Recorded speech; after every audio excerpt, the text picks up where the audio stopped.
Bismillahirrahmanirrahim. Assalamualaikum warahmatullahi wabarakatuh.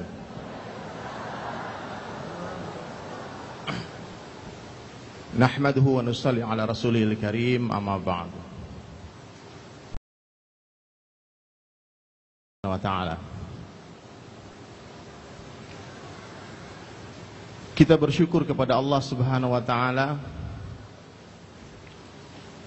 karena Allah Subhanahu wa ta'ala telah menjadikan kita sebagai umatnya Rasulullah sallallahu alaihi wasallam, khaira umat, umat yang terbaik, umat yang Allah Subhanahu wa ta'ala ceritakan di dalam Taurat, di dalam Zabur, di dalam Injil, yang dikabarkan kedatangannya kepada seluruh nabi. Sehingga hadirin yang mulia, para nabi pun berdoa kepada Allah, ya Allah, jadikan kami sebagai umatnya Rasulullah sallallahu alaihi wasallam. Nabi-nabi pengen jadi umatnya Rasulullah sallallahu alaihi wasallam. Kita tidak berdoa. Namun Allah pilih kita untuk menjadi umatnya Rasulullah sallallahu alaihi wasallam. Ini adalah puncak segala nikmat, hadirin mulia. Nikmat iman dan Islam. Jadi hadirin yang dimuliakan Allah Subhanahu wa ta'ala, tentu timbul pertanyaan di dalam fikiran kita semua, di benak kita semua. Kenapa Allah katakan kita yang umurnya 60-70 tahun, yang fisiknya pun tidak tinggi, tidak besar, tidak gagah, tidak cantik, dan tidak tampan sebagaimana orang-orang terdahulu. Ibadah kita pun biasa-biasa saja. Namun Allah Subhanahu wa ta'ala katakan kita sebagai umat yang terbaik, lebih baik daripada umatnya Nabi Musa, lebih baik daripada umatnya Nabi Ibrahim alaihissalam, lebih baik daripada umatnya Nabi Isa alaihissalam. Apa mulia? Ternyata di dalam Al-Quran Allah Subhanahu wa ta'ala telah menjelaskan sejelas-jelasnya. Bismillahirrahmanirrahim. Kuntum khaira ummatin ukhrijat linnas. Kalian adalah sebaik-baik umat, the best umat, yang dikhurujkan, yang dikeluarkan untuk seluruh manusia. Bu, manusia ini kira-kira siapa, Bu? Orang Islam saja apa seluruh manusia? Orang Nasrani manusia enggak? Orang Buddha manusia enggak? Orang Hindu? Orang Yahudi? Banci-banci di luar sana manusia enggak, Bu? Jadi ini umat hadirin yang mulia, Allah Subhanahu wa ta'ala keluarkan untuk memberikan manfaat kepada seluruh manusia. Untuk apa kita dikeluarkan hadirin yang mulia? Ta'muruna bil ma'ruf wa tanhauna 'anil munkar. Untuk dakwah, untuk amar ma'ruf nahi munkar, wa tu'minuna billah, dan untuk mengajak semua manusia beriman kepada Allah Subhanahu wa ta'ala. Jadi hadirin yang mulia, orang-orang kafir itu bukan musuh kita. Orang kafir itu lahan dakwah kita. Makanya hadirin yang mulia, sifat awal dari seorang da'i dan da'iyah, itu sifat pertamanya adalah mahabbah. Mesti sayang kepada umat. Tidak boleh maksiat sekalipun, sayang, kasihan. Ya Allah, jangan sampai nanti orang-orang Amerika mati sebelum mengenal Allah. Ya Allah, jangan sampai orang-orang Jepang yang mana siapkan, habiskan seluruh umurnya untuk memudahkan hidup kita. Semua produk terbaik mereka, mobil, AC, semua motor, hari-hari kita pakai. Pernah nggak ibu-ibu berdoa, ya Allah, orang Jepang yang bikin mobil ini, beri mereka hidayah ya Allah? Pernah, Bu? Nggak pernah? Ya Allah, kasihan orang Jepang ya.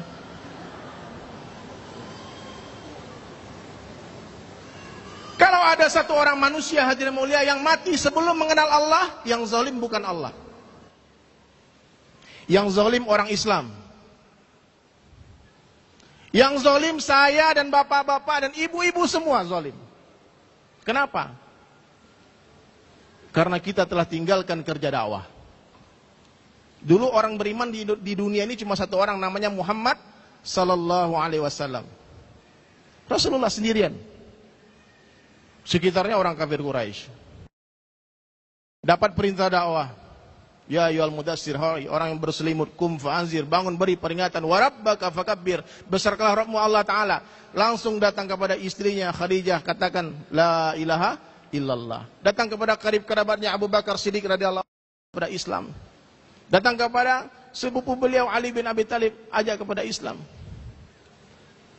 Sehingga sebelum Rasulullah sallallahu alaihi wasallam wafat, hadirin mulia, kurang lebih 124.000 orang tashkilan beliau, sahabat dan sahabiah, yang memiliki lentera, hadirin mulia, yang berbeda-beda kualitas cahayanya, itu yang bergerak menerangi dunia. Dakwah. Ternyata rahasianya, hadirin mulia, Allah katakan kita semua sebagai khaira umat karena Allah beri tanggung jawab Rasulullah kepada kita. Kerja yang Allah berikan kepada umat Rasulullah sallallahu alaihi wasallam adalah kerja yang sama dengan kerjanya Rasulullah sallallahu alaihi wasallam. Sama. Di dalam Al-Quran diceritakan, hadirin mulia, bagaimana Allah perintah Nabi Musa alaihissalam berdakwah kepada Fir'aun. Nabi Musa alaihissalam diperintah berdakwah kepada Fir'aun laknatullahi, ayah angkatnya yang zalim. Sementara dalam keadaan, hadirin mulia, Nabi Musa sedang diburu sama Fir'aun, mau dibunuh. Dan Nabi Musa alaihissalam, hadirin mulia, kalamullah, beliau ini punya uzur, tidak fasih dalam berbicara. Sehingga hadirin mulia, dia berdoa kepada Allah, ya Allah, izinkan aku pergi berdakwah dengan kakakku Harun. Nabi Musa alaihissalam berdoa supaya bisa ditemani oleh saudaranya Harun. Ulama sampaikan, hadirin mulia, itu doa tidak dikabulkan awalnya. 1 kali berdoa, 2 kali, 3 kali, sampai kurang lebih 12 kali berdoa, hadirin mulia, baru Allah kabulkan pergi berdakwah dengan Harun dengan syarat Harun harus dilantik dulu jadi nabi. Kalau bukan nabi gak boleh pergi-pergi dakwah, Pak. Dulu kalau bukan nabi kerjanya cuma ibadah. Yang berdakwah ini hanya nabi-nabi saja. Pintu kenabian telah ditutup dengan wafatnya Rasulullah sallallahu alaihi wasallam. La nabiyya ba'da. Tidak ada lagi nabi sampai hari. Tapi kalau ada orang hari ini yang mengaku nabi, hadirin mulia, nabi palsu, halal darahnya. Tapi kerja kenabian akan tetap ada sampai hari kiamat. Siapa yang melanjutkan kerja Rasulullah sallallahu alaihi wasallam, hadirin mulia? Seluruh orang yang mengaku sebagai umatnya Rasulullah sallallahu alaihi wasallam. Ya, Pak. Dakwah ini bukan profesi, Bu. Tapi apapun profesi kita semua, kita wajib berdakwah. Jangan jadikan dakwah profesi. Profesi saya seniman, Bu. Saya bukan ustadz. Saya tadi merasa disanjung dipanggil ustadz, Masya Allah. Amin. Saya terus bilang, Ustadz Dery, amin. Tolong diaminkan, Bu, biar jadi ustadz. Saya cuma pendakwah. Apa yang saya sampaikan, yang saya pernah dengar, yang saya tahu, yang saya amalkan. Kalau mau tanya hukum hakam, nanti ada Habib Hussein, itu ustadz. Kalau beliau anak, saya dibilang tadi anak band, Bu. Saya kenal dakwah ini, hadirin mulia, asbab pengorbanan jamaah-jamaah yang datang ke Bali. Jamaah-jamaah dakwah. Ibu mau dengar cerita nggak gimana saya dapat hidayah? Lebih kita cerita-cerita saja. Dan ini bisa dipahami bahwasanya dakwah itu mudah. Pak, dakwah itu mudah, Pak. Lebih mudah daripada naik motor. Dakwah itu lebih mudah daripada bawa mobil. Orang buta nggak bisa bawa mobil, kan? Tapi orang buta bisa dakwah. Orang lumpuh tidak bisa bawa motor dan sebagainya. Tapi orang lumpuh bisa dakwah. Bahkan orang bisu yang tidak bisa bicara bisa dakwah. Jadi hadirin yang mulia, saya hijrah, hadirin mulia, dari Padang. Saya lahir di Padang. Hijrah, punya cita-citanya aneh, unik. Kalau orang Padang kalau merantau cita-citanya mau bikin rumah makan Padang, jualan ikat pinggang, jualan plastik, macam-macam kan. Saya cita-cita saya pengen jadi anak metal. Wah, anak metal aja. Pokoknya kemana-mana biar dibilang nih anak metal nih, tres. Saya mau bikin band yang bukan hanya Indonesia. Saya pengen manggung di Amerika. Karena suka nonton video-video MTV semua. Oh, ini band keren nih. Wah, ya Allah, saya mau pengen manggung di sana nih. Saya tinggalkan kampung halaman, hadirin mulia. Orang tua saya tidak izinkan pergi. Karena orang tua saya pengen saya kuliah di IAIN, karena bapak saya itu IAIN Fakultas Dakwah. Jadi anaknya mesti lebih hebat sekolahnya daripada bapaknya. Tapi saya bilang saya cita-cita saya bukan mau jadi ustadz. Saya mau jadi artis.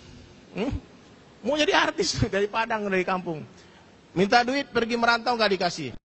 Ada truk pergi ke Jakarta. Saya bilang, bang saya numpang ya. Saya numpang. Jadi naik truk merantau ya. Saya di Jakarta bikin band metal namanya Gibraltar. Kemudian gabung dengan band yang waktu itu lagi naik daun. Jakarta paling gini-gini aja. Ke Bali ente. Kalau di Bali kemungkinan ketemu lagi manggung dilihat bule ada. Saya bilang, wah benar juga nih. Saya ke Bali. Di Bali bikin band lagi, Born by Mistake namanya. Subhanallah hadirin mulia. 98 ke Bali. Dari 98 tuh saya sudah mulai didatangi tuh sama jamaah.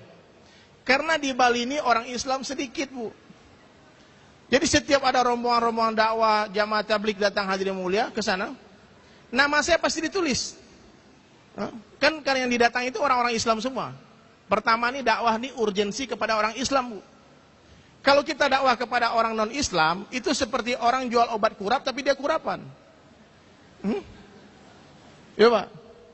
Kita ajak orang berteduh di rumah kita, sementara rumah kita bocor. Nanti dia masuk, hujan basah juga, keluar aja dah. Lihat gak orang masuk Islam terus keluar lagi? Kenapa? Karena dilihat orang Islam gak bayar hutang, orang Islam tukang nipu, orang Islam macam-macam. Maka sekarang perlu kita datangi orang-orang Islam, supaya suruh dia masuk ke dalam Islam secara kafah. Ini orang Islam sedang berdiri di sebuah pintu bangunan. Orang mau masuk terhalang. Jadi kita datang, Bu, masuk Bu yang benar Bu. Ini orang mau masuk terhalang gara-gara ibu, gara-gara bapak. Kalau enggak keluar yang benar, jelas. Jangan di pintu berdirinya. Jadi gitu hadirin mulia. Pertama didatangin saya, ini apa sih maksudnya orang-orang jenggot-jenggot ini datang sama saya? So, rambut saya masih gondrong. Tapi ini orang Islam ini, dia bilang. Satu kali ada jamaah hadirin mulia dia datang ke tempat saya konser. Jadi hadirin mulia. Jadi dia bisikkan di telinga saya waktu itu, brother, dia pakai bahasa Inggris. Terjemahan dia saya sampaikan. Kamu orang mulia katanya. Ini kata dai yang mengajak saya pertama kali hadirin mulia. Saya bilang orang mulia, ini seumur hidup baru kali ini orang bilang saya orang mulia. Saya di kampung di marah-marahin sama ibu-ibu karena musiknya keras terus. Gitar-gitaran ini anak siapa nih, cucu siapa nih. Wah, pokoknya nggak nyaman lah kalau di Padang jadi anak metal. Di Bali saya dibilang orang mulia. Saya bilang kenapa? Why? Dibilang karena di hatimu ada kalimat la ilaha illallah. Kamu calon raja di surga. Masya Allah, tambah senang hati saya. Ini calon raja di surga nih. Jadi Bu, itu pertama tuh keinginan saya. Dan itu bukan sekali dua kali, berkali-kali didatangi. Gak bosan-bosan saya dibilang nih, kamu nih yang gaji siapa? Datang jauh dari, kadang dari Australia datang, kadang dari South Africa, kadang dari England, kadang dari Malaysia, dari Pakistan, India, dari Jakarta. Setiap ada rombongan dakwah datang ke Kuta, ke Bali, itu pasti saya didatangin. Pertama saya nggak suka, kalau dia datang saya sembunyi. Ini datang lagi nih jenggot nih. Pasti ngajak ke masjid lagi nih, ngajak ke masjid. Ngajak ke masjid nggak main-main Pak, 5 waktu berjamaah di masjid katanya. Saya bilang, aduh bang, ini Bali bang. Kalau di Bali ini orang bisa Jumatan, itu wali Allah. Ini mau ngajak 5 waktu di masjid, azannya gak kedengaran di sini. Terus dia bilang gini, memang perkara yang susah itu, perkara yang susah kalau diniatkan akan jadi mudah. Tapi perkara yang mudah kalau tidak diniatkan akan jadi susah. Saya mikir juga, berarti selama ini saya nggak niat ke masjid ini. Itu gimana caranya? Pokoknya kamu latihan dulu. Tapi boleh nggak? Saya kalau ke masjid, saya nggak mau pakai jubah, nggak mau pakai itu gaya-gaya orang Arab itu saya nggak suka, nggak gaul. Saya ke masjid, saya mau dengan gaya saya sendiri. Dibilang boleh-boleh aja. Sekarang tuh orang nempelin tangan di masjid, Bu, itu suatu hidayah besar, itu luar biasa dahsyatnya.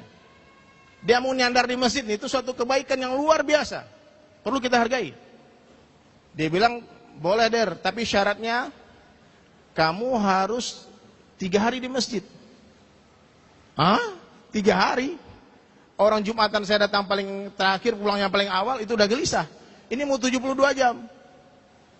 Itu awal hidayah, Bu. Akhirnya saya memaksakan diri, saya niat sungguh-sungguh, saya i'tikaf 3 hari di masjid di Bali. Handphone mati. Di 3 hari pikir akhirat, khususkan minimal 1 kali seumur hidupmu kamu 3 hari di masjid. Luangkan waktu bermesraan dengan Allah, memperbaiki diri. Ini Bu logikanya, orang kalau di dalam masjid nggak mungkin maksiat. Matanya terjaga dari maksiat, telinga terjaga dari maksiat, lisan terjaga dari maksiat, pikiran terjaga dari maksiat. 3 hari nggak dengar musik, 3 hari nggak ngomongin orang, 3 hari nggak lihat wanita yang bukan mahram di masjid.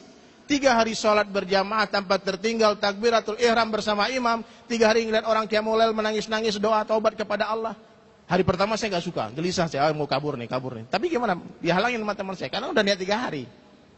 Hari pertama udah cukup, kebanyakan nih bang, takut nggak bisa ngamalin. Saya bilang, udah 1 hari aja ya, jangan. Hari kedua udah mulai nyaman nih. Hari ketiga saya nggak pengen pulang, Bu. Ternyata tempat yang paling nikmat di dunia itu di masjid. Ini rumahnya Allah, istananya Allah. Saya nggak mau nangis, nggak mau pulang. Rambut saya dreadlock tuh, kayak Bob Marley itu nggak, Bu? Saya pulang, ya Allah. Mulai saya berubah cita-citanya, Pak. Yang tadinya cita-citanya pengen manggung ke luar negeri, pengen jadi anak metal, macam-macam. Sekarang cita-citanya berubah. Setelah itikaf, pengen masuk surga. Masya Allah, pengen manggung di surga nanti. Kalau di surga manggung, penontonnya bidadari semua, Bu. Nggak ada bapak-bapak, nggak boleh masuk, no entry. Pokoknya bidadari semua, ajib. Subhanallah, karena cita-cita saya berubah, idolanya pun berubah.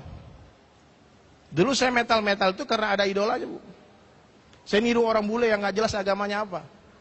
Dia gondrong rambut, saya gondrong. Dia pakai baju hitam-hitam, saya pakai hitam-hitam. Merek sepatunya saya tiru. Merek gitarnya saya lihat di poster, saya beli, cari gitar itu. Kalau semua ditiru, jika orang mencintai seseorang, nih Bu.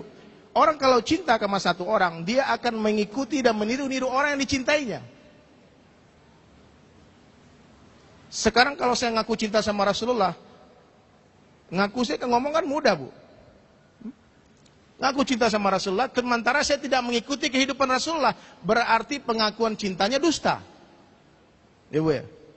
Maka saya tanya sama Ustadz, Nabi itu gimana sih? Oh begini. Sunahnya Rasulullah itu begini, dari bangun tidur sampai tidur lagi begini. Nabi kalau bangun tidur itu dia ingat Allah, dia baca doa, alhamdulillahilladzi ahyana ba'da ma amatana wa ilaihi nusyur. Bangun tidur, Bu, malaikat catat pahala. Masuk toilet pun diajarkan Nabi, masuk kaki kiri, baca doa. Keluar pun masuk kaki kanan, keluar dengan kaki kanan, baca doa. Bercermin, ada cara Nabi bercermin, ada doanya. Mau makan cara Nabi, ada doanya. Keluar rumah cara Nabi, ada doanya. Naik kendaraan cara Nabi, ada doanya. Jalan mendaki, ada doanya. Jalan menurun, ada doanya. Jalan belok-belok, ada doanya. Lewat jembatan, ada doanya. Allah, semua ternyata agama kita paling banyak doa aja, Bu. Mau masuk pasar, ada doanya. Ibu-ibu kan suka shopping nih ke mall. Pasar ya? Masya Allah, ini suatu amal kebaikan yang luar biasa. Kalau saja masuk mall baca doa. Tahu nggak doanya, Bu? La ilaha illallah wahdahu la syarikalah lahul mulku wa lahul hamdu yuhyi wa yumit wa huwa ala kulli syai'in qadir. 1 juta kebaikan. Alfi hasanah. Masuk pasar, kalau ikut cara Rasulullah, subhanallah, karena berzikir di tengah pasar itu hadirin mulia, itu pahalanya sangat besar. Ibu-ibu tahu nggak harga air di padang pasir itu mahal. Jadi ketika kita ingat Allah di tengah majelis lalai, itu nilainya beda. Subhanallah. Sampai cara tidur lagi, ingat Allah. Saya bilang, oh kalau begitu saya mulai hari ini, saya mau hidupkan sunnah Nabi. Saya mau hafal itu doa semua. Tapi susah di rumah, makanya Masya Allah belajar lagi, datang kepada ulama, datang kepada kiai, habis waktunya, Bu, belajar. Ini taubat betul-betul nih. Jadi gini, Bu, waktu dulu orang yang dakwah sama saya menceritakan ini maksiat salah, saya nggak suka akhirnya. Ini nggak boleh, ini nggak boleh, ini nggak boleh. Sementara yang dia larang-larang sama teman saya yang berdakwah sebelum itu hadirin mulia, sesuatu yang saya sukai. Orang kalau disuruh meninggalkan kesukaannya nggak mau, Bu, ya Bu ya. Tapi ini teman-teman yang dakwah yang datang-datang ke rumah-rumah saya itu, Bu, ke tempat studio saya itu, dia nggak melarang hobi saya. Ini ajibnya nih. Dia cuma mengajak kepada ketaatan. Waktu itu dia bilang, subhanallah, saya ingat tuh, Satu orang manusia tidak akan pernah mau meninggalkan manisnya maksiat sebelum merasakan manisnya taat. Jadi bagaimana caranya kita mengajak manusia pegang tangan orang sebanyak mungkin, ajak kepada ketaatan. Kalau orang sudah merasakan nikmatnya taat, hadirin mulia, nikmatnya salat, nikmatnya baca Al-Quran, ini maksiat nggak berminat lagi. Nggak pengen, Bu. Karena nikmatnya taat itu dibandingkan dengan nikmat maksiat seperti tetesan air berbanding samudra yang luas. Wallahi, kata Rasulullah SAW, celupkan ujung jari telunjuk kalian ke samudra yang luas dan lihatlah satu tetes air yang menempel di ujung jari kalian. Hadhihi dunia. Ini nikmat agama itu nikmat tertinggi, hadirin mulia, yang Allah beri kepada manusia. Bahkan nikmatnya bukan hanya di dunia. Nanti di kubur ibu-ibu rasakan, di mahsyar, di sirat, bahkan di surga selama-lamanya. Subhanallah, mulailah ibu. Makanya bapak-bapak, ibu-ibu heran nih, Dery dia anak metal, anak band, kenapa sorbanan pakai jenggot kayak kiai, kayak Habib gini. Sekarang saya ini lagi tergila-gila sama Rasulullah. Ngefans berat. Saya lagi tergila-gila sama ulama. Sama Habib-Habib. Kalau saya lihat kiai, oh ya Allah saya pengen seperti itu. Jadi saya sering minta maaf sama kiai, maaf pakaian saya udah kayak gini, ilmunya belum seberapa. Doakan supaya bisa jadi Pak Ustadz, kiai sebagainya. Jadi nggak apa-apa, pokoknya amalkan apa yang kita tahu, nanti Allah akan beritahu 10 ilmu yang tidak kita ketahui. Masya Allah. Bu, sekarang berapa banyak ilmunya yang belum diamalkan? Mulailah dari yang paling sederhana dulu, cara minum. Mulai hari ini ganti, Bu, cara minum yang biasa tangan kiri ke tangan kanan. Itu memindahkan minum dari tangan kiri ke tangan tidak mulia, perlu pertolongan Allah. Saya 3 bulan prosesnya memindahkan itu. Saya pernah ngasih pengajian ya, Bu. Tahu-tahu ibu tuh minum dari tangan kiri dia minum. Kenapa? Sudah puluhan tahun ini menjadi habit, kebiasaan buruk kita.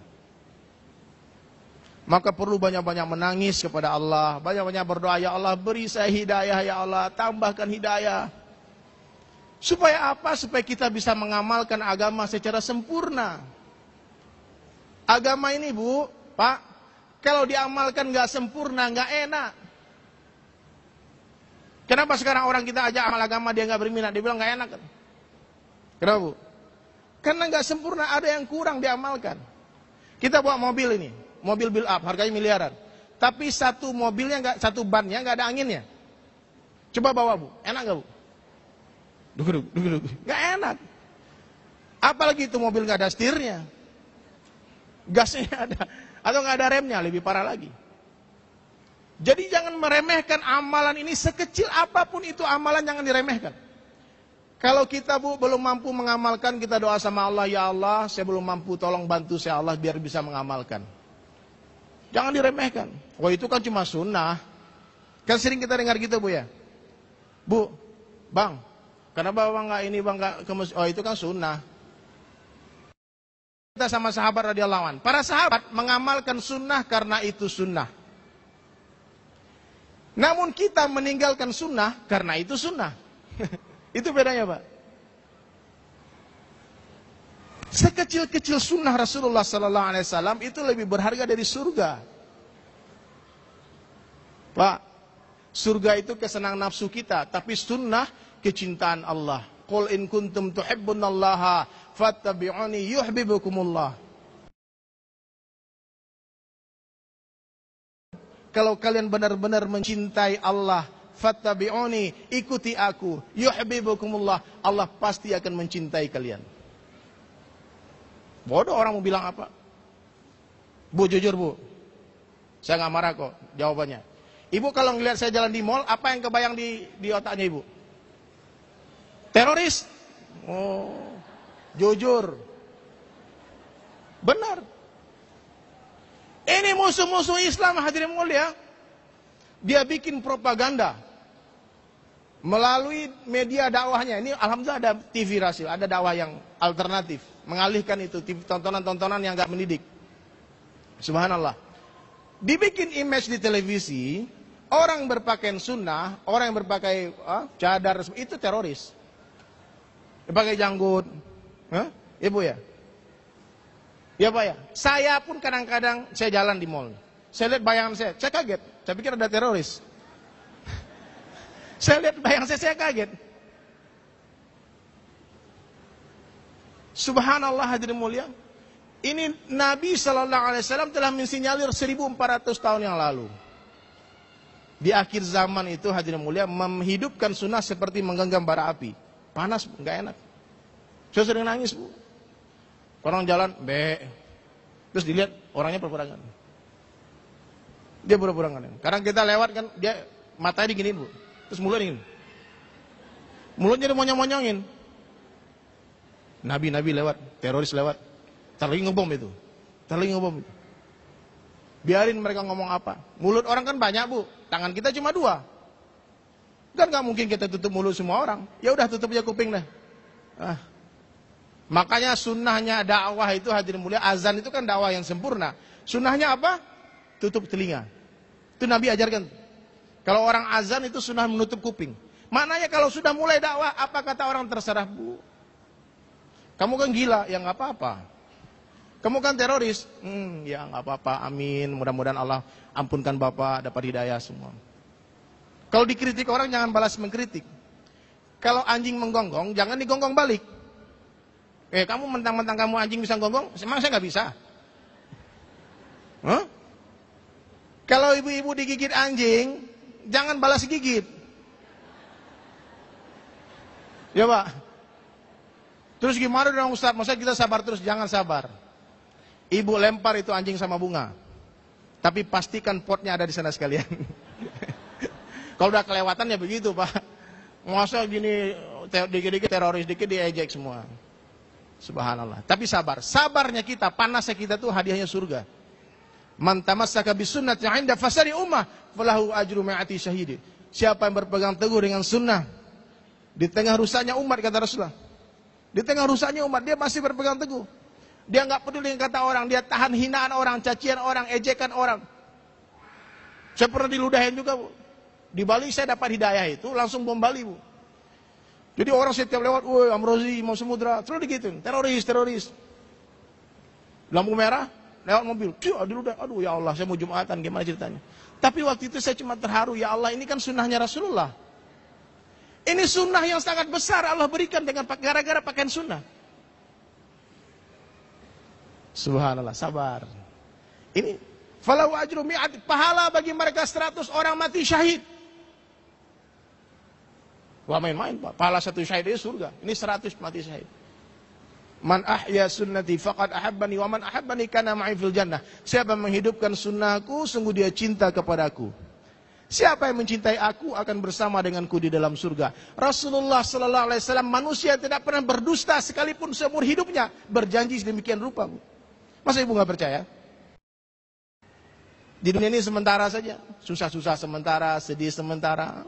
Apapun sementara di dunia ini hatimu. Boleh saja di dunia santai aja kita. Mau kaya, mau miskin, asal mati masuk surga. Mau jadi keset pun di dunia, Bu, masya sabar-sabar aja lah, paling 60-70 tahun. Satu hari akhirat itu perbandingnya 1000 tahun dunia. Subhanallah. Jadi singkat cerita hadirin yang mulia, saya mulailah merasakan indahnya Islam.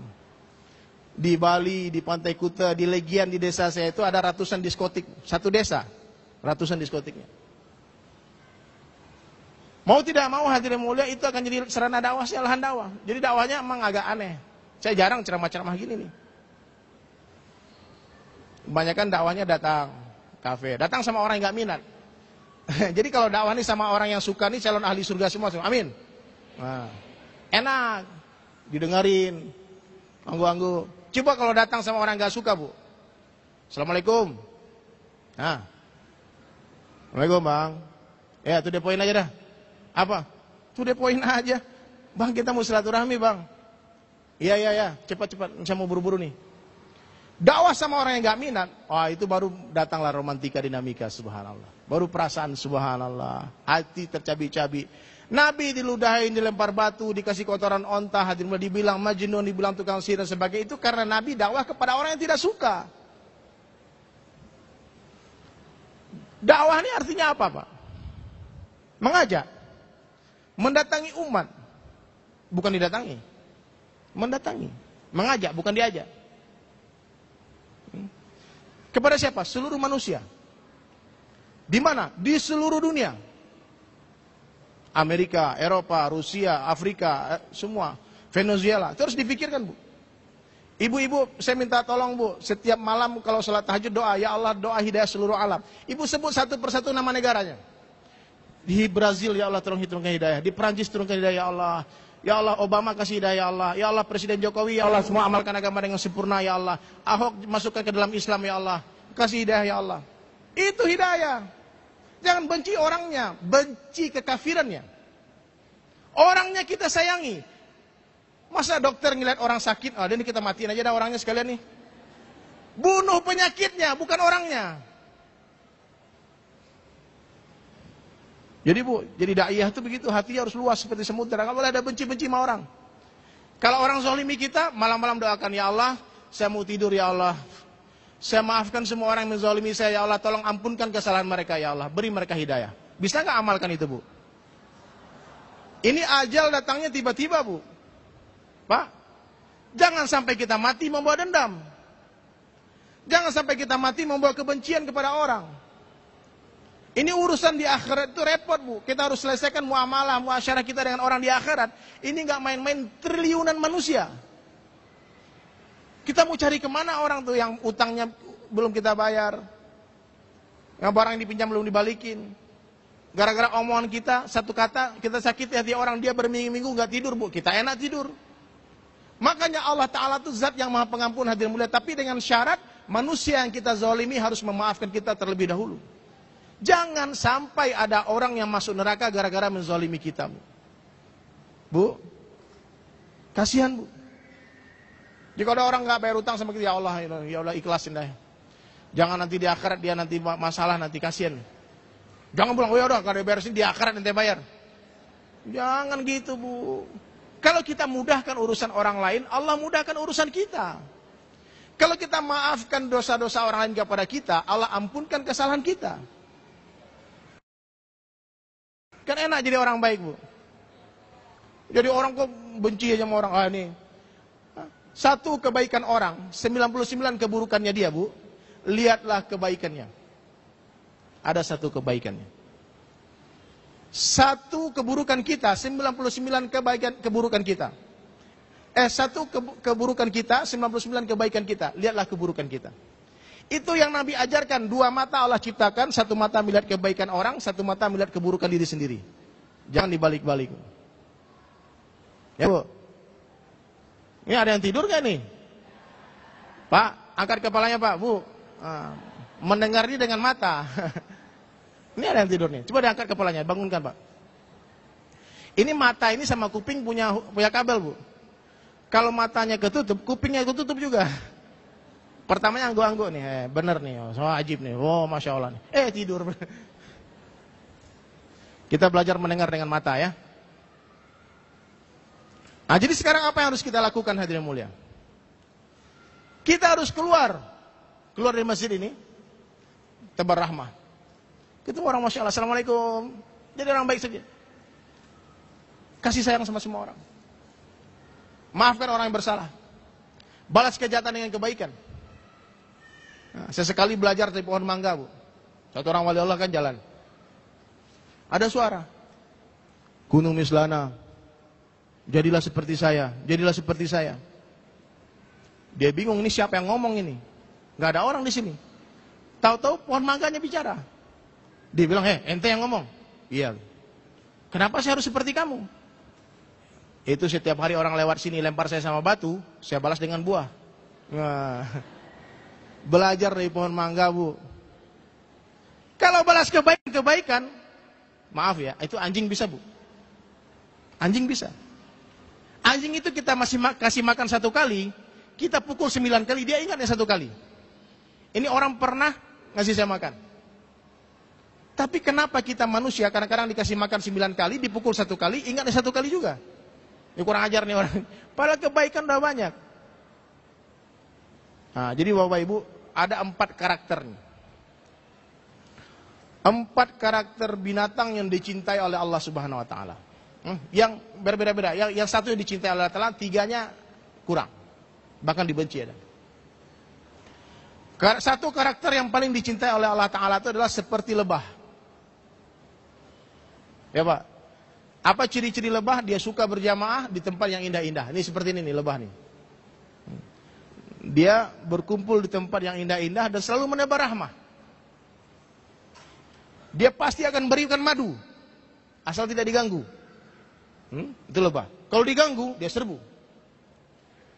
Dia kalau kita nggak diganggu orang, mah santai aja. Lebah seperti itu. Dan Allah Ta'ala mencintai sehingga satu surah di Al-Quran pun surah lebah. Semua bisa belajar dari lebah. Kemudian yang kedua, karakter manusia, jangan sampai kita begini, seperti lalat. Bapak tahu lalat? Lalat tuh suka berjamaah tapi di tempat yang jorok-jorok. Dia berjamaah juga, pergi ke sampah, tempat ini semua. Ini kalau lalat datang, dia bawa masalah. Dia bawa penyakit, meresahkan. Kalau dia nggak ada, orang senang. Jangan sampai kita seperti lalat. Terus ada karakter manusia hadirin mulia seperti anjing. Anjing ini nggak suka berjamaah. Dia kemana-mana sendiri aja, rakus. Temannya makan nih, dia lagi makan, temannya mau ikut makan, dia gonggongin. Jangan sampai kita seperti ini. Kemudian yang keempat, yang paling berbahaya, karakter seperti babi. Nauzubillah min zalik. Ibu-ibu tahu babi? Itu kalau babi, saya kan di Bali itu banyak lihat babi itu. Masuk ke sebuah kebun yang sangat indah. Ada kebun stroberi, ada kebun yang bagus berbunga, mawar dan sebagainya. Itu babi nggak terkesan sama yang indah-indah. Dia masuk ke sebuah kebun itu, yang dia cari apa? Comberan. Jadi orang yang suka mencari keburukan-keburukan orang lain, itu bahaya. Itu mesti banyak-banyak bertaubat. Ini kan majelis bagus nih. Kalau ada orang punya karakter seperti babi, dia cari, dia duduk, dia catat. Dia cari yang salah-salahnya. Ini ada ceramahnya Ustadz 3 jam nih. Ada satu salah, dia catat, di stabilo. Direkam, di-cut, dipotong, di-upload YouTube. Itu babi. Itu karakter seperti babi. Tidak terkesan dengan kebaikan. Yang dia lihat cuma keburukan. Padahal Nabi mengajarkan kita untuk selalu melihat kebaikan orang lain. Inilah keburukan kita. Anggap orang ini Pak, Bu, lebih baik dari kita. Bisa nggak Bu? Ini saya ajarkan satu kalimat nih. Ini sering saya sampaikan kalau saya tausiah. Ibu-ibu sama bapak tolong diikuti tapi yang keras suaranya. Bisa nggak? Ayo, bismillah. Sebaik-baik saya, lebih baik orang lain. Seburuk-buruk orang lain, lebih buruk saya. Titik. Nggak ada komanya. Udah. Itu kalau bisa diamalkan tuh kalimat, insya Allah jadi wali Allah semua. Kita buat amal yang terbaik, pengorbanan yang terbaik, semua yang terbaik. Setelah kita buat yang terbaik, kita merasa hina dalam pandangan Allah. Hinakan diri kita sehina-hinanya dalam pandangan Allah, maka Allah akan angkat diri kita semulia-mulianya dalam pandangan manusia. Ibu suka nggak lihat orang sombong, Bu? Orang kaya nih, dia cantik, dia kaya, dia haji tiap tahun, dia bangun masjid, tapi sombong, suka nggak? Ente nggak tahu, kamu nggak tahu. Saya haji dan 16 kali loh. Jangan remehkan saya. Gini-gini loh. Jangan. Tidak ada alasan Bu untuk sombong. Tidak ada alasan sedikit. Apa yang mau kita sombongkan? Pak, apa yang mau disombongin Pak? Sementara di ujung rambut, ujung kaki kotoran semua. Diginin, ketombe keluar. Di mata, bagus tidur, ada kotoran mata. Hidung ngeluarin kotoran. Mulut coba nggak disikat 3 hari Bu. Habis itu senyum sama suami. Yang gimana kira-kira Bu? Kuping ngeluarin kotoran. Ini kulit kalau nggak dimandiin kotoran semua. Depan belakang keluar kotoran. Bulanan perempuan datang setiap bulan. Apa yang mau kita sombongkan? Ketakwaan yang buat orang mulia, bukan jasadnya. Bu, manusia ini kalau tidak ada iman, kalau manusia ini tidak ada iman, dikatakan dalam Al-Quran mereka lebih hina dari binatang. Balhum adal, lebih hina dari binatang. Kalau manusia ini beriman dan beramal soleh, mereka lebih mulia dari malaikat. Ini manusia membingungkan. Kalau baiknya lebih baik dari malaikat, kalau jahatnya lebih jahat dari binatang, bahkan lebih jahat dari iblis. Ini manusia. Coba Bu, Ibu tahu biri-biri nggak Bu? Biri-biri itu banyak di New Zealand, di Selandia Baru. Itu biri-biri setiap berapa bulan dicukur bulunya. Itu bulu bidadari. Biri-biri itu mahal harganya, Bu. Nah, sekarang ibu pulang nih, biri-biri aja bulunya laku, masa bulu gua enggak? Pulang cukur tuh bulunya tuh. Kumpulin. Ini bulu artis loh. Ada harganya enggak, Bu?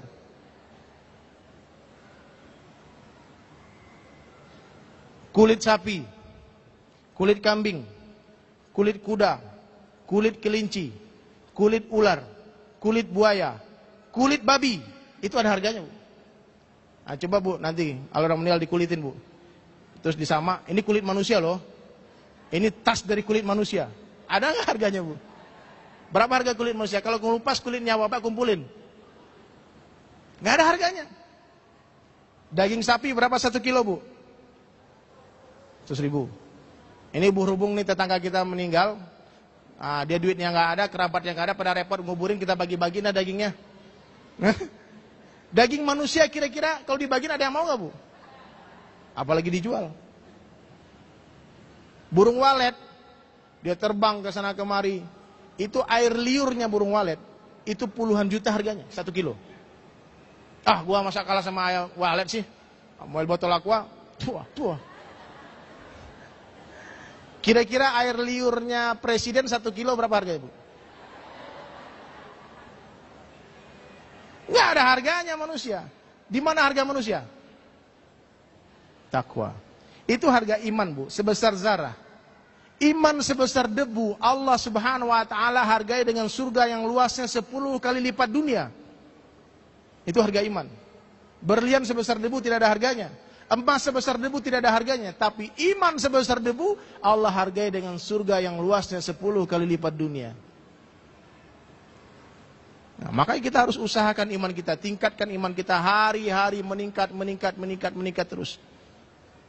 Bagaimana cara meningkatkan iman kita, hadirin mulia? Rasulullah sallallahu alaihi wasallam ajarkan kita, aktsiru min qauli la ilaha illallah. Banyak-banyaklah ucapkan kalimah la ilaha illallah. Ulama menafsirkan, ucapkan itu dua, Pak. Didakwahkan dan dizikirkan. Kalau ibu-ibu ketemu orang, jangan zikir juga. Dakwah sama dia. Dakwah ini zikrul akbar, zikir yang paling besar. Ketemu pedagang, kasih tahu, ini yang ngasih rezeki kita, ini Allah loh, bukan perdagangan loh, bukan toko. Allah mampu memberi kita rezeki dengan berdagang atau tanpa berdagang. La ilaha illallah. Ketemu orang pegawai kantor, yang ngasih kita rezeki bukan kantor loh, brother. Yang ngasih kita rezeki itu Allah. La ilaha illallah. Lihat matahari, nafikan matahari. Lihat bulan, nafikan bulan. Lihat presiden, nafikan presiden. Lihat gubernur, nafikan gubernur. Lihat bupati, nafikan bupati. Lihat pacamat, nafikan pacamat. Lihat seluruh orang kaya nih. Ini gak bisa bantu saya nih. Allah yang bantu saya. La ilaha illallah. Bahkan Jibril alaihissalam tidak bisa apa-apa tanpa izin Allah subhanahu wa ta'ala. Bu, makanya kalau ada masalah jangan ingat dukun, Bu. Ini bisa bantu saya, jangan. Ingat Allah. Ada masalah jangan ingat bank, ingat orang kaya, ingat Allah. Allah pasti akan bantu kita. Syaratnya kita bantu Allah. In tansurullaha yansurkum. Siapa membantu agamaku, kata Allah, aku pasti akan bantu dia. Membantu agama Allah ini, hadirin mulia, dengan dakwah. Bu, saya kehilangan handphone nih. Saya sedih, handphone saya hilang. Gimana ceritanya untuk membantu saya? Cukup gak dengan kata-kata, Der, sabar ya, terus hibur, dipijit-pijit? Itu juga membantu, tapi tidak menyelesaikan persoalan. Bukan itu maksud membantu. Orang yang membantu itu, dia akan pergi, dia carikan tuh handphone. Dicari di mana-mana semua. Dilihat orang pegang handphone itu, dikatakan, ini kan handphonenya Derry. Sini, kembaliin. Kembalikan kepada pemiliknya, kepada saya. Itu namanya bantu saya. Membantu Allah itu, hadirin mulia, sekarang sifat-sifat Allah telah dicuri sama manusia. Merasa bisa memberi rezeki, merasa bisa memelihara, sombong. Ini baju kebesaran Allah. Ini, hadirin mulia, telah dicuri oleh manusia. Bagaimana caranya hadirin mulai kita membantu Allah? Kita ambil itu sifat, kembalikan kepada Allah. Ngerti nggak Bu? Jadi ibu-ibu hari ini dakwah saja. Satu orang yang dapat hidayah asbab dakwah kita, itu akan cukup untuk bekal kita berjumpa dengan Allah. Satu orang. Dakwah itu, Ustaz, Assalamualaikum. Dakwah itu mudah. Mudah. Kalau ada orang yang mengatakan, Bu, Pak, dakwah itu perlu ilmu, harus jadi ulama dulu. Ente gak bisa bahasa Arab, gimana bisa dakwah? Harus ngaji dulu, harus hafiz Quran dulu. Berarti orang ini tidak paham apa maksud dakwah. Dakwah ini mengajak, bukan mengajar. Masa ngomong ayo, harus pondok dulu 10 tahun? Bisa nggak ngomong ayo Bu? Ayo kemana? Ikut data atau diajak ke Atin, ngaji. Itu dakwah, ngajaknya ke sini itu dakwah. Sekarang ini ngaji nih. Sekarang ini ta'lim. Belajar. Kalau belajar perlu ahlinya yang ngajar. Tapi kalau dakwah semua orang bisa buat dakwah. Abu Bakar Siddiq radhiyallahu anhu hari pertama masuk Islam, apa yang beliau tahu? Asyhadu an la ilaha illallah wa asyhadu anna Muhammad Rasulullah. Keesokan harinya langsung 9 orang kes masuk Islam. 9 orang. Sekarang ibu-ibu yang sudah mengislamkan 9 orang angkat tangan. Ada hadiahnya, saya bawa CD saya. Bapak-bapak, angkat tangan. Ini kenapa bisa terjadi? Kita belum mulai dakwah. Kenapa belum terjadi? Karena kita hanya di komunitas orang Islam. Coba sekali-sekali pergi ke Eropa. Itu ketemu orang kafir semua. Orang non-Islam semua. Ke Afrika, atau ke Bali lah. Pergi ke Cina. Saya bingung waktu pergi dakwah ke Cina, Ustaz. Bingung, bahasa Cina nggak ngerti, dia nggak bisa bahasa Inggris. Tapi ini pakaian ini menandakan Islam. Jadi kalau kita pergi jauh lah, kita keliling nih dakwah. Itu selalu ada orang Cina yang ngikutin. Dia ngikut di belakang kita. Kemudian dia bertanya dengan bahasa isyarat. Hah? Dari mana pakai bahasa burung nggak jelas? Dia bilang, oh muslim. Nah, kita pakai kertas dia, ajaran dia kalimat. Suruh dia ngucap, asyhadu an la ilaha illallah, asyhadu anna Muhammadar Rasulullah. Oh, masya Allah, brother. Oh, muslim. Kita gitu. Dulu sahabat keliling dunia nggak bisa bahasa, Pak. Mereka dakwah dengan akhlak. Dengan akhlak. Jangan sampai hadirin mulia gara-gara kita orang murtad. Lebih parah lagi. Wah, nggak enak di orang Islam, lihat ente katanya. Nah, orang murtad gara-gara kita bahaya. Makanya hati-hati kita hadirin dalam bersikap, dalam berbuat. Perbaiki akhlak kita, perbaiki iman kita. Bagaimana cara memperbaiki akhlak hadirin mulia? Perbaiki iman. Karena akhlak yang mulia itu mutlak milik orang beriman saja. Orang tidak ada iman nggak punya akhlak. Loh, kok bisa? Jadi kadang-kadang kita tertipu. Kita tertipu. Datang ke satu toko nih, yang punya bukan orang Islam. Toko orang Islam, waduh ribet sekali lah, nawar aja susah. Tapi orang yang ini, yang non muslim ini, kita datang ke tokonya dia langsung bilang, selamat pagi Pak, Ibu, apa kabar, sehat? Anak gimana? Silakan duduk, mau minum apa, panas apa dingin? Dalam hati kita langsung terkesan, ini orang non muslim, dia kafir tapi akhlaknya hebat nih, kalah nih orang-orang Arab nih. Datang kemarin ke toko orang Arab dicuekin. Ini datang ke toko dia nih dilayani dengan baik. Kita pikir itu akhlak. Itu sebetulnya tipu muslihat mereka tuh mindahin duit ibu-ibu ke kantongnya dia. Akhlak itu memberi tanpa pamrih. Memberi kepada makhluk, meminta kepada Allah, itu akhlak. Jadi kalau buah itu mau kita punya pohon yang buahnya manis. Nah, ini ulama kan tamsilkan nih, kalau Islam itu seperti sebuah pohon, batang pohon. Itu iman itu akarnya. Iman itu apa? Akarnya. Ibadah itu batangnya. Muamalah itu ranting-rantingnya. Muasyarah itu daunannya. Dan akhlak itu buahnya. Kita kalau mau punya pohon yang buahnya manis, kira-kira yang harus diperbaiki apanya? Akarnya harus disiram, dipupuk. Wah, ini kan ini buah nih kayaknya nggak seger ini. Wah, gimana caranya? Kamuflase. Disemprot pakai airbrush. Di finishing. Nah, dikasih lem. Daunnya yang udah kuning-kuning diwarnain jadi hijau. Ini kamuflase, Pak. Ini tipu muslihat. Kalau hujan datang, panas datang, asli keluar. Saya pernah punya partner orang Yahudi di Bali. Kita punya bisnis sama-sama. Orang Israel, tapi dia punya paspor Amerika. Ini kalau kita nggak paham, saya pikir dia ini akhlak Rasulullah dia ambil. Kalau nawar barang lebih tinggi di atasnya. Dia tanya, nih Der, how much is? Saya bilang paling 10.000, 10,000. Menurutmu berapa? Saya bilang, namanya Zion. Dia bilang 15.000. Kita tanya sama yang punya toko, ini berapa harganya Bu? Dia bilang 8.000. Itu Yahudi nggak mau beli 8.000. Dia bilang oke, no 10,000. Dia tawar lebih tinggi sebagaimana Nabi menawar, hadirin mulia. Saya terkesan ini orang Yahudi tapi akhlaknya baik.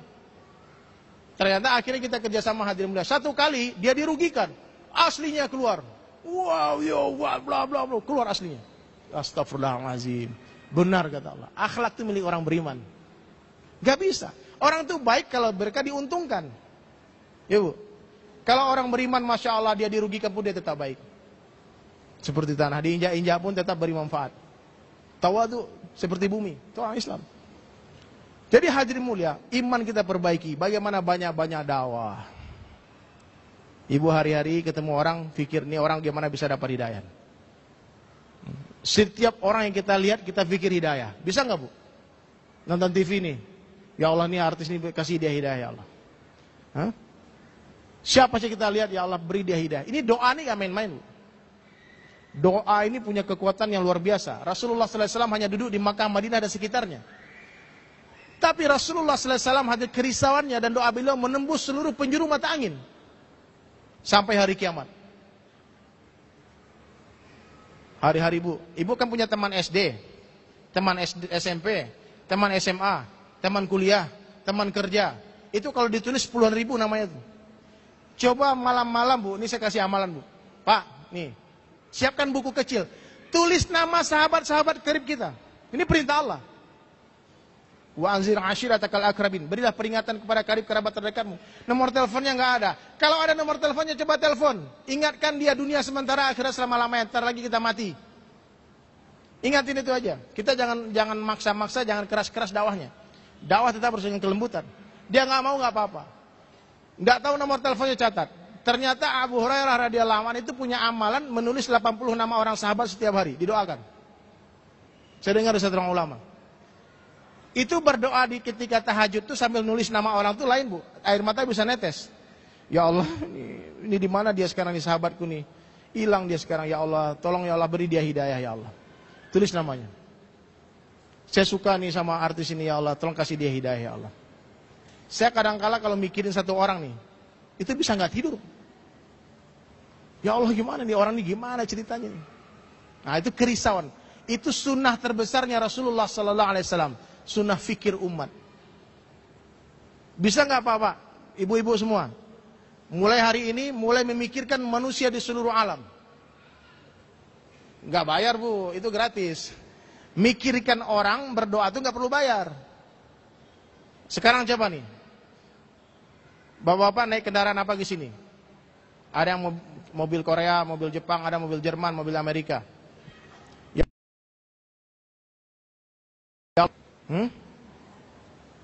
Yang bikin motor nih ya Allah, yang bikin saya mudah, beri hidayah. Saya pakai baju tukang jahit nih, beri hidayah ya Allah. Saya lagi makan di restoran nih, ibu lagi makan di restoran. Ini petani yang nanam padi ini kasih hidayah ya Allah. Itu amalan hati. Nanti di akhirat hadirin mulia, Allah Subhanahu wa taala akan perlihatkan siapa-siapa saja yang dapat hidayah gara-gara doanya kita. Ya Bu. Ini luar biasa. Nah, mulai hari ini kita berdakwah. Berdakwah kalau nggak bisa jauh-jauh, dekat-dekat saja. Saya nggak punya duit Ustaz, gimana mau pergi ke Eropa? Lu, Eropa aja tiketnya kan 20 juta PP. Gimana cara? Ya udah. Sekarang gimana ceritanya kamu pikirkan ada orang yang berangkat ke Eropa? Bantu dia. Terus keluarga yang ditinggalkan bantu. Ini Islam harus tersebar lagi. Dakwah nih semua kita harus berdakwah, bukan ustaz saja. Semua kita. Pedagang harus berdakwah. Islam itu bukan merubah pedagang jadi petani, bukan. Bukan merubah petani jadi pedagang. Ataupun merubah seniman jadi pedagang, tidak. Bagaimana seorang kaya jadi da'i, orang miskin jadi da'i, orang pedagang jadi da'i, petani jadi da'i, seniman jadi da'i. Bukan menjadikan orang miskin jadi kaya ataupun menjadikan orang kaya jadi miskin, bukan. Dakwah Nabi hari-hari meyakinkan para sahabat, kalian ajak orang kepada satu amal kebaikan, kalian akan mendapatkan pahala yang sempurna dari orang yang mengikuti kalian. Makanya orang kalau nggak dakwah Pak, Bu, rugi. Berapa sih umur kita, Bu? Taruhlah Ibu sekarang ngajak satu orang nih. Alhamdulillah dia dapat hidayah, dia masuk Islam. Tahu-tahu satu orang nih ngajak 1000 orang. Itu pahala 1000 orang mengalir ke buku catatan amal Ibu. Makanya seorang dai dan daiyah ketika di Yaumil Mahsyar hadirin mulia dibentangkan catatan pahalanya seluas mata memandang. Dia bingung, ya Allah, ini kenapa ada pahala 1000 kali naik haji? Saya kan cuma 1 kali naik haji.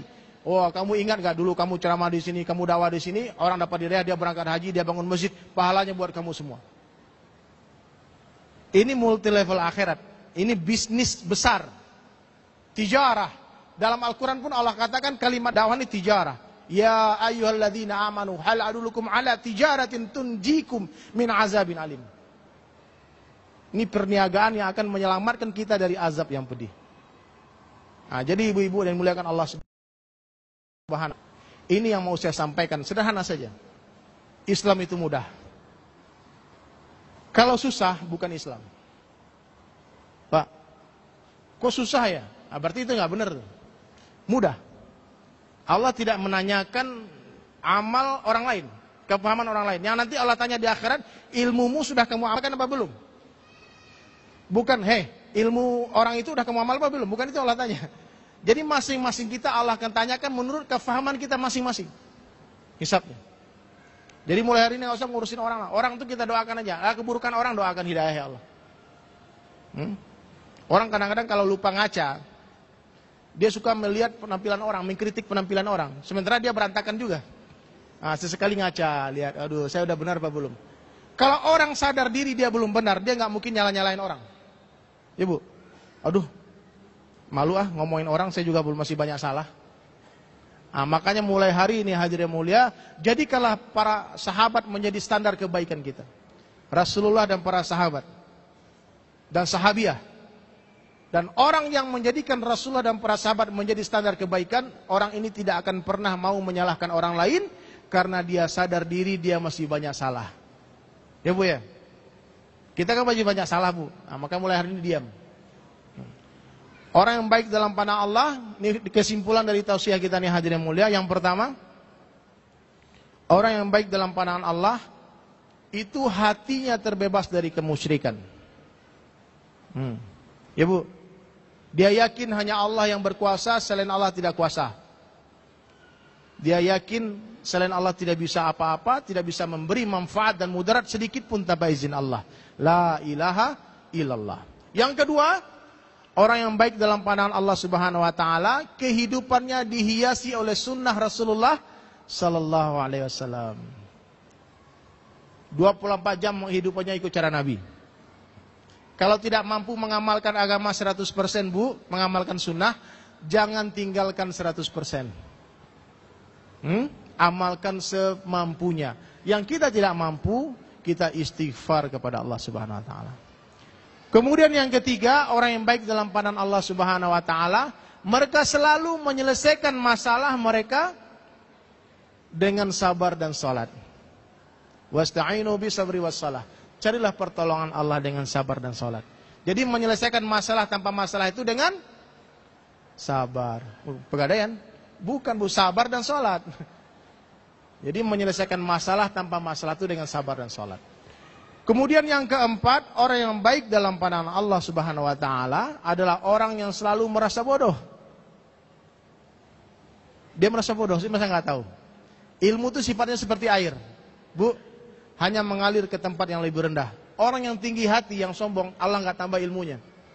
Kemudian yang kelima hadirin mulia, orang yang baik dalam pandangan Allah, dia selalu berzikir dalam setiap hembusan nafasnya. Seluruh dunia lebih baik daripada dia. Dia selalu muliakan orang lain. Dia tunaikan hak orang, hak dia minta kepada Allah. Haknya orang kita tunaikan, hak kita minta kepada Allah. Kemudian yang berikutnya hadirin mulia, orang yang baik dalam pandangan Allah, dia selalu ikhlas dalam setiap amalan. Dia tidak peduli dengan apa kata orang. Bu, Pak, penilaian manusia ini nggak penting. Yang penting itu penilaian Allah. Apalah artinya seluruh dunia mengatakan kita orang baik, kita orang soleh, sementara Allah katakan enggak. Ya Bu ya. Nah, maka sekarang mulai hari ini apa kata Allah. Dan yang terakhir hadirin mulia, jadikanlah dakwah dan tabligh sebagai maksud hidup kita. Karena dengan inilah satu-satunya asbab menjadikan kita sebagai khairah umat. Kalau kita hanya beribadah tanpa berdakwah, kita tidak pantas disebut sebagai umat yang terbaik. Karena ibadah kita tidak ada apa-apa dengan ibadahnya umat Nabi Musa alaihissalam. Umur mereka 1000 tahun, 800 tahun. Dakwah inilah pekerjaan yang menjadikan ini umat bergengsi dalam pandangan Allah. Dakwah ini kerja Allah, kerjanya Jibril alaihissalam, kerjanya seluruh nabi, kerjanya para sahabat, kerjanya wali-wali Allah. Ini pekerjaan yang paling besar di dalam Islam yang semua kita harus buat. Apa saja profesi kita harus sampaikan ini agama walaupun kita hanya tahu satu ayat saja. Semoga Allah Ta'ala beri kita kefahaman hadirin mulia dan siap mengamalkan dan menyampaikan ke seluruh alam. Subhanallah bihamdi subhanakallah hamdika asyhadu an la ilaha illa anta astaghfiruka wa atubu ilaik. Assalamualaikum warahmatullahi wabarakatuh. Ya alhamdulillah Ustaz.